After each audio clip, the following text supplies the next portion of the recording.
halte au gaspillage alimentaire. Cela représente 140 grammes par personne et par repas dans le seul secteur de la restauration. La restauration qui est à l'origine de 14% du gaspillage alimentaire en France.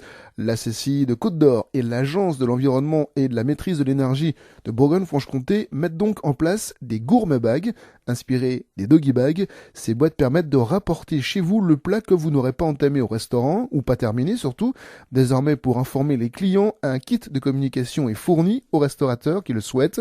Un kit développé par la CCI et le Conseil départemental de Saône-et-Loire. Dans celui-ci, des sacs en papier craft pour le transport de la boîte, des jeux pour les enfants sur le gaspillage alimentaire ou encore des vitrophanies permettant d'informer les clients que le restaurant propose des gourmet bags.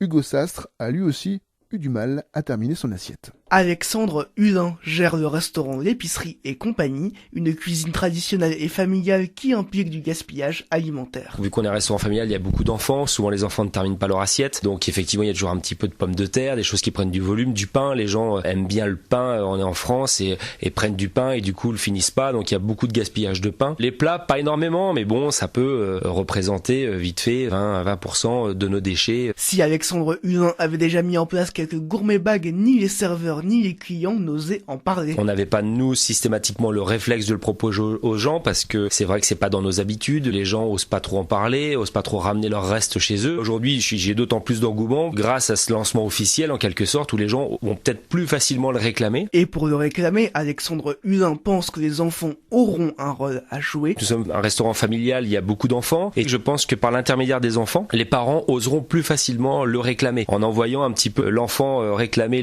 la boîte au serveur et qui en même temps inconsciemment vont faire passer un message à leur enfant de ne pas gaspiller, de ramener sa nourriture s'il l'a pas fini plutôt que de le forcer à terminer son assiette comme le faisaient auparavant nos grands-parents. Si tu finis pas ton assiette, t'as pas de dessert. Une importance des enfants anticipée par le conseil départemental qui a mis en place dans les cantines des écoles un casse-pipe-pain. Dominique Girard, vice-président avec la délégation environnement, nous explique son rôle. On mesure grâce à un tube en plastique transparent les déchets de pain et on s'est aperçu que quand ils visualisent ce que ça représente, ça les amène à réfléchir et ils prennent moins de morceaux de pain ensuite. Ils arrivent à moins gaspiller. Plus d'une 50aine de restaurants ont déjà appliqué le gourmet bag en Côte d'Or.